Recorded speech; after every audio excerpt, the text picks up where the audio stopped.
क्या भगवान शिव के त्रिशूल को रोका जा सकता है? दोस्तों, शक्तिशाली अस्त्रों में त्रिशूल, सुदर्शन चक्र और ब्रह्मास्त्र का नाम सबसे पहले याद आता है, क्योंकि ये त्रिदेव के अस्त्र हैं। पर आपने कई पौराणिक कहानियों में सुना होगा कि ब्रह्मास्त्र को रोका जा सकता है, और कई बार ऐसा हुआ भी है। पर जब भी भगवान शिव ने अपना त्रिशूल या फिर भगवान विष्णु ने अपना सुदर्शन चक्र किसी पर छोड़ा है, तो उसका संहार निश्चित ही हुआ है। तो क्या महादेव और विष्णु जी के इन अस्त्रों का कोई काट नहीं? क्या इनसे कोई नहीं बच सकता? दरअसल पुराणों की माने तो 3 ऐसे अस्त्र हैं जिन्हें रोकना किसी के बस की बात नहीं है, जो है भगवान शिव का त्रिशूल, श्री हरि विष्णु का सुदर्शन चक्र और नारायण अस्त्र।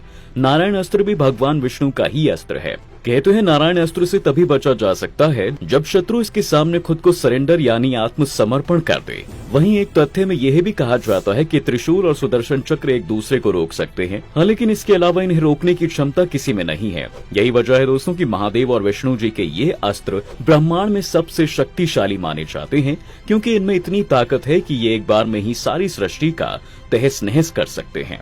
दोस्तों, अस्त्रों की अब बात हो ही रही है, तो चलिए कुछ और शक्तिशाली अस्त्रों के बारे में भी जान लेते हैं।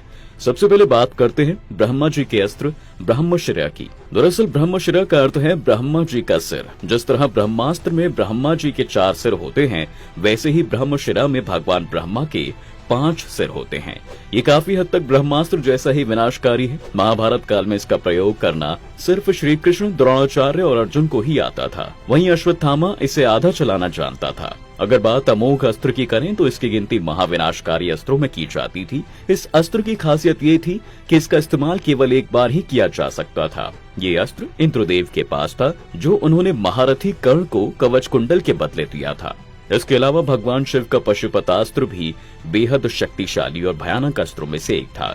इसकी शक्ति का अंदाजा आप इस बात से लगा सकते हैं कि इसके सिर्फ एक बार उपयोग करके सारे संसार का नाश कुछ ही पलों में किया जा सकता है। इस अस्त्र का इस्तेमाल बहुत सोच समझ कर किया जाता था, क्योंकि जरा से भी गलती और ये अस्त्र उसी पर पलटवार कर देता था जिसने इसका प्रयोग किया होता था। आपको बता दें दोस्तों कि हमारे वेदों में हर दिव्यास्त्र को साधने के लिए मंत्र बताए गए हैं, लेकिन इसके लिए कठिन तपस्या और शक्ति की बहुत जरूरत होती है। यही कारण है कि आज के समय में ये अस्त्र लुप्त हो चुके हैं।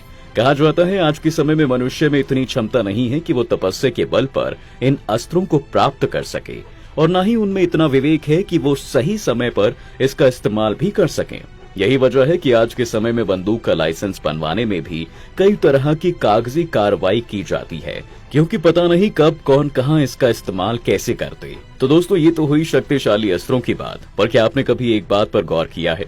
त्रिशूल को हमेशा भगवान शिव ही धारण करते हैं, लेकिन सुदर्शन चक्र भगवान विष्णु के अलावा श्री कृष्ण ने भी धारण किया था। अब अगर ये कहा जाए कि श्री कृष्ण विष्णु जी के अवतार थे, इसलिए उन्होंने ऐसा किया, तो आपके मन में ये सवाल जरूर उठ रहा होगा कि प्रभु राम भी तो उन्हीं के अवतार थे, फिर उन्होंने कभी चक्र को क्यों नहीं धारण किया? क्या उनमें इतना सामर्थ्य नहीं था कि वो सुदर्शन चक्र को साध सकते?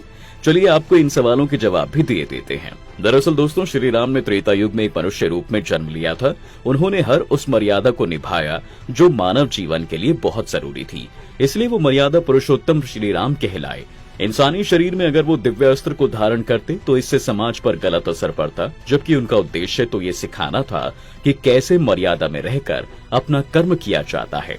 यही वजह थी कि श्री राम अवतार में विष्णु जी ने सुदर्शन चक्र नहीं धारण किया था, जबकि कृष्ण रूप में उन्हें आभास था कि स्वयं नारायण है और उनके पास कैसे दिव्य अस्त्र हैं। दोस्तों, आपको ये जानकारी कैसी लगी हमें जरूर बताएं, और साथ ही वीडियो से जुड़े सवाल हमें कमेंट करके पूछना ना भूलें।